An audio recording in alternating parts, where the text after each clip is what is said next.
I had this sort of flashback to being in middle school. We're celebrating our 10-year anniversary tonight. 10 years. I love that part. Yeah, that's awesome. Well, I'm so happy for you guys. Thank you. Hello everyone, welcome back to another vlog. I am getting ready to head into the labs. I want to check things out today, make sure we have enough consent forms, and then I'm also attending an in-person meeting. I wanted to check in and talk about some reflection that I was doing today. So I actually submitted my very first grant application today. That's something that I had never done before throughout my career in academia thus far, is I had never submitted a grant application, and now I can say that I have. I don't know if I'm a strong candidate, and I am not really too attached to the outcome.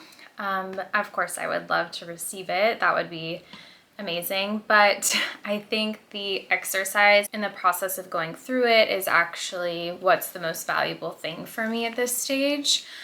It was a bit of a learning experience, and it wasn't a huge grant. And so I think that it was sort of an attainable challenge for me at this point. And I do feel like I learned a lot just from going through the process. So I think it was worth kind of the time investment that I put in to complete it. But as I was finalizing it this morning, I sort of had this moment of reflection, and I wanted to talk a little bit more about those moments. So I was recently on Samantha Harden's podcast, Higher Vibrations in Higher Education, and we talked about a lot of things related to sort of finding your way in academia. And I don't remember exactly what her question was that prompted this part of the discussion, but I remember talking a little bit about what prompts those moments of reflection for me that I am able to share about and connect with others on. And I remember saying that it's sort of these big momentous moments that I have, like in my career, such as the first time I gave a talk at a conference or the first time I published a paper, things like that. And I realized this morning that today was one of those moments. Submitting that application was one of those moments for me, even though I didn't anticipate that it would be. And specifically what happened is I was going through the typical classic process of finalizing it, where I was sort of downloading the full packet of all the materials and proofing it and noticing like a small formatting thing that I wanted fixed, or like a small typo, like a space where it shouldn't have been. And so I was kind of going through that iteratively and downloading and opening and editing and re-uploading. And around the 10th time that I had done it, I had this sort of flashback to being in middle school. And I remembered how growing up, we had one computer in the household, which was old. It was one of those things where I was like the same computer my whole life. And we never had like the updated Adobe or Microsoft functions, you know? So like the updated versions. And I can remember around that time in like 7th, 8th grade was when my teachers started to have us download assignments at home. So like through the internet, you know, we had some sort of portal and we would download the assignment and open it and complete it that way. And I never seemed to have like the updated access key for like Adobe so that I could open the document and stuff like that. Maybe you know what I'm talking about. You can relate to that experience. But I just never seemed to be able to access what I needed to access. And it always created a lot of stress. And I feel like that symbol is sort of significant for a much larger issue of access within education and public school, and how I think there's a lot of things that are assumed that students have access to, that they have resources available to them, and it's not actually the case, but that's a different conversation. But in this moment when I was downloading and reopening this document so many times, I just had that realization of how far I've come and how privileged I am and the resources that I have now. And it's the littlest of things, like opening a document where we don't even think about that in our day-to-day lives because it's such a natural part of our profession. We do it so many times per day. We don't even think about the fact that we're fortunate to open those documents. At least I don't often think about that. But this morning I did, and I'm grateful for that brief perspective shift, that realization, and that moment which really grounded me. And I think it is important for us to have these moments of reflections as academics, as professionals, and just as people, because it reminds us of how far we have come, even though it's so common to focus on where we want to go, what we haven't achieved yet. I should be publishing more. I'm focusing too much on running studies. I need to actually publish. I know that's a concern for me right now.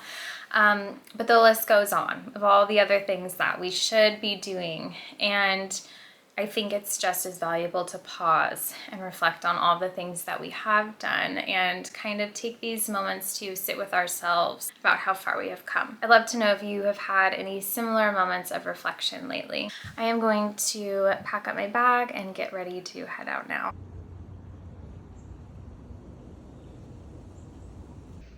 Where are we? We are in downtown at a nice It hotel. is nice.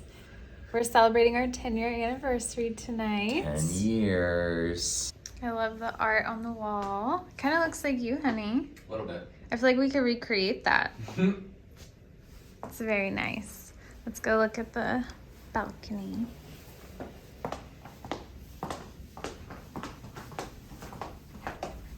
After you. Thank you.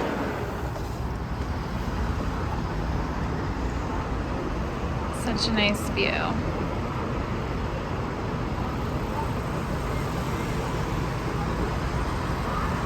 And it just keeps going.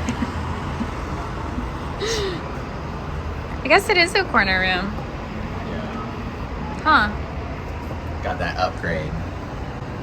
I love that part. So pretty.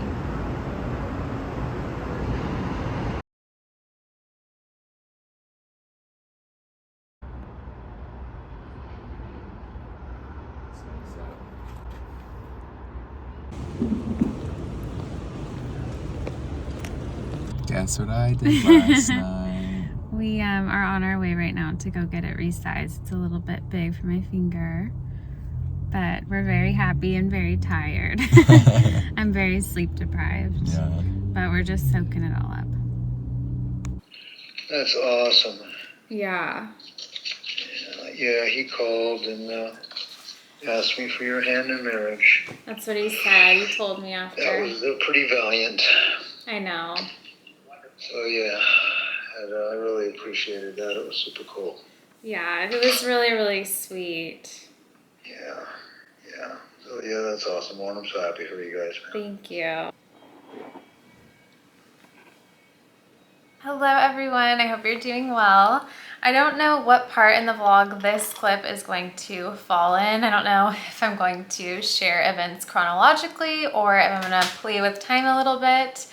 But if you haven't already seen, I am officially engaged. Sam proposed to me on Wednesday, which was our 10-year anniversary. Today is Friday, and it has been a whirlwind of a week. It has been filled with very high highs and also a lot of stuff going on with family. And so I, needless to say, am very sleep deprived, and yeah, it's just been a little bit of everything,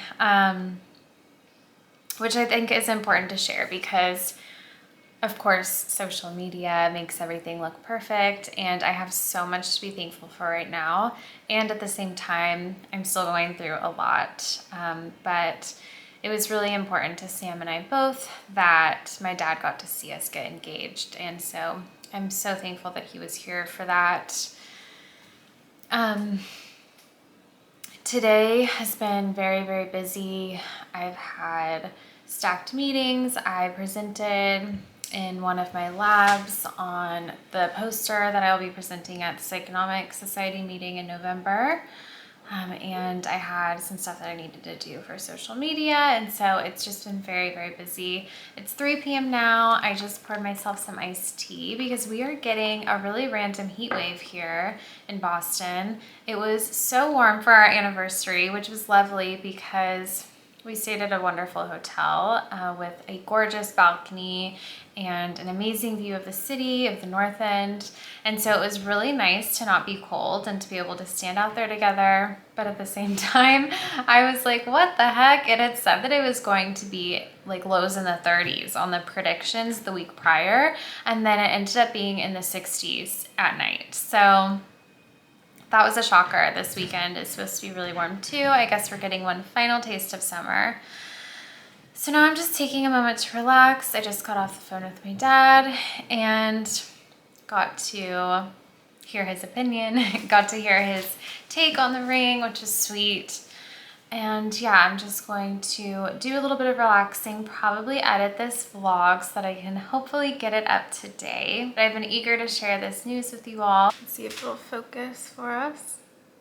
We worked with a designer whose website and information I will put in the description down below. Highly recommend. They were absolutely amazing, and they designed the setting personally for me, so it was a surprise. I didn't know what it was going to look like. We picked the diamond out together, which was actually very sentimental and a wonderful experience. So if you have that kind of relationship with your partner where you could go look at diamonds together and pick it together, I actually really recommend it. It was a very educational process and also just very special and sweet. And sorry, the chair is squeaking underneath me. But it was just very special and sweet, and something that like we always will have that we did together. So we did pick the diamond together, and then I didn't know what this setting was going to look like. So the designer that we worked with kind of got a feel for what I liked, and then we gave them full reign and they created something that I absolutely love. I think it's beautiful, thankfully. But that is the story behind the ring. So like I said, I will leave their information down below. I don't want to share too many details about Sam here, but if you're interested, maybe in a future vlog, he can sit down with me and explain a little bit about the story behind the engagement, because there is one. His plans did not come to fruition on how he was going to do it. And he handled it really, really well. And it ended up being very sweet. So maybe in an upcoming vlog he can share, because I feel like that's kind of his story to share too. He's at work currently. I need to make dinner tonight. I'm making matzo ball soup, which thankfully is never too challenging for me. And yeah, looking forward to hopefully a very relaxing weekend. All right, I am going to enjoy my tea, probably start editing this vlog. Hopefully I managed to take enough clips to put something together. I know I was not the best vlogger this week, but hopefully there is something here. And thank you all for watching, for being here, for listening, for following along. It means so much to me. I love reading your comments. I love connecting with you. I will see you in the next one. Bye.